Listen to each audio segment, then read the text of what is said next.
Clips. And remember, citizens, always subscribe. Hit the notification bell as well. And $19.95 plus shipping and handling will keep you out of hell.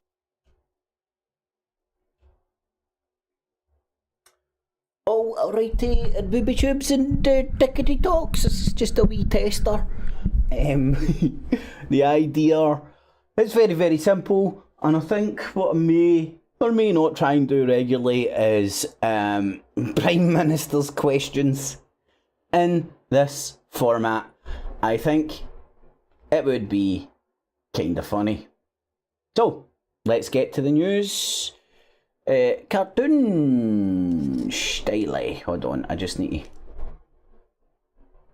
sort out the cartoon world here, because we're live in the cartoon world and we need people to know that. We're not fucking around here, we're live.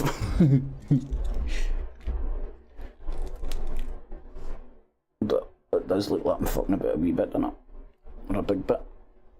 Oh, come on. Behave yourself. There we go. A wee bitty better, isn't it?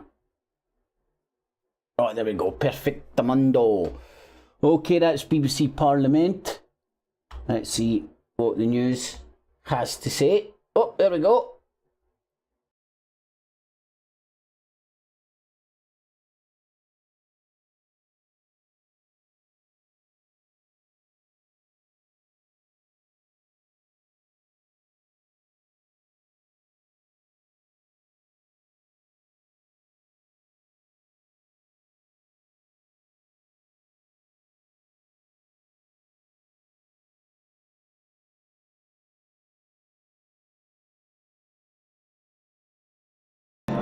This is doing this guy all sorts of favours. Charges on about his taxes, his income taxes. But that fell apart in the hands of a judge who said. And after, my friends, federal prosecutors that's why his body looks so big and his head looks so small. On the tax question, the gun charges relate to 2018. Right. I need to get the audio sorted for you. A gun while he was a drug addict, which was illegal, and he held it for 11 days before bizarrely his then girlfriend threw it in a dumpster. It was never used, it was never loaded, and he thought this charge was going away. And typically, I think in these sorts of cases, it would. The firearm wasn't used in any kind of crime. It was never, as I say, never even loaded.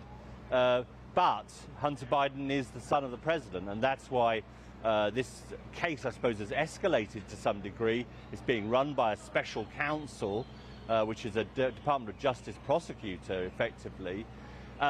And I think it's worth bearing in mind that this is really just a small part of the problems Hunter Biden faces. There could be more tax charges. And of course, congressional Republicans, as you well know, are going after him big time in terms of his business dealings with Ukraine and China, and trying to tie those business dealings to his father, Joe Biden, and trying to demonstrate through an impeachment inquiry in the House of Representatives that Joe Biden benefited from Hunter Biden's business connections and therefore should be impeached. So there's a whole raft of other problems swirling around Hunter Biden and his father. This is just one small element of the legal jeopardy he faces. And Gary, briefly, if you look at the diary then for this trial, what are you anticipating? Oh, probably next year, but maybe early next year. It's difficult to say. As I say, the motions have to be put by the 3rd of November. The judge will think about those for a bit and then set a trial date. I mean, this trial is only 3 quite simple charges, a possession charge and 2 charges of lying on a federal form. That can attract quite high sentences, but in this case I think it's very unlikely.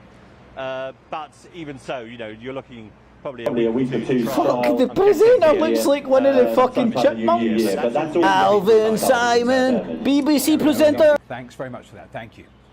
Alvin, Simon, Theodore. Story developing in the last little while because we have had developments in the last 60 minutes or so with the most senior lawmaker in the Republican Party, the House Speaker Kevin McCarthy, facing that threat from one of his own to oust him from the job. Well, Representative Matt Gaetz, a member of the party's right-wing branch, has attempted to use a motion to vacate. Now, a vote which could remove McCarthy from his post, the Speaker of the House of Representatives. There are deep divisions within the Republican Party about the spending bill that passed over the weekend, which prevented the US government from plunging into lockdown.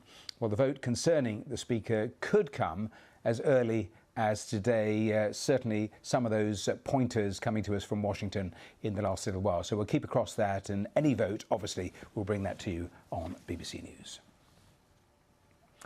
Now, let's turn to Thailand because a 14-year-old has been arrested after a shooting at a shopping mall in Bangkok. The police say at least 2 people have been killed, with 5 others injured in the incident, which took place in a luxury shopping mall right there in the centre of the capital. Well, a short time ago, our Southeast Asia correspondent Jonathan Head sent this update from I wonder how many faces it can do at a time. I wonder if it will handle Prime Minister's questions. Police are still inside with the 14-year-old boy that they apprehended and who they say carried out the shooting. It started in the late afternoon when this mall, as it pretty much always is, would have been very crowded. I mean, it's an exceptionally popular mall in Bangkok, and people heard multiple gunshots on the lower floors. Some of them went for the exits. People were seen streaming out of the exits in panic. Others went to hide inside stores, barricading themselves in until the police could come. The police have released a video showing them confronting the young shooter.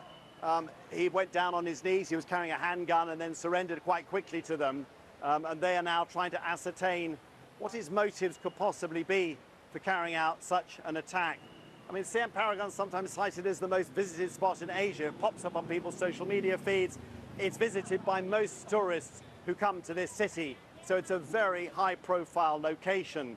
And gun crimes like this are relatively uncommon in Thailand. There is a lot of small-scale gun crime. There's quite a lot of gun ownership. There have been, in recent years, a couple of very shocking large-scale shootings outside Bangkok, but nothing like this right in the very heart of the capital. That was Jonathan Head. Around the world and across the UK, you're watching BBC News. Well, let's stay with a couple of stories making the headlines here in the UK. A 17-year-old boy accused of repeatedly stabbing a 15-year-old Alian in a brutal attack will face Are you scared, Jess? Death and murder in Bangkok. Death and murder on your doorstep. Is alleged to have killed her as she made her way to school in Croydon in South London last Wednesday. Why are they still Competition dredging between supermarkets has seen the first monthly drop through in the food press? prices for more than 2 years. The British Retail Consortium said they fell by 0.1% in September compared with August. I can as afford costs of toothpicks dairy again. products, Woohoo! fish and vegetables all came down. NHS bosses have warned patients in England to expect widespread disruption to services until Thursday morning as junior doctors and consultants stage a combined 3-day strike. The walkout is part of the ongoing dispute about pay and conditions. Ministers say their pay offer is fair and final. Well, you're live with BBC News. Now, the United Nations has authorised a foreign security mission to Haiti to help tackle violent gangs which have largely overrun the capital, Port-au-Prince.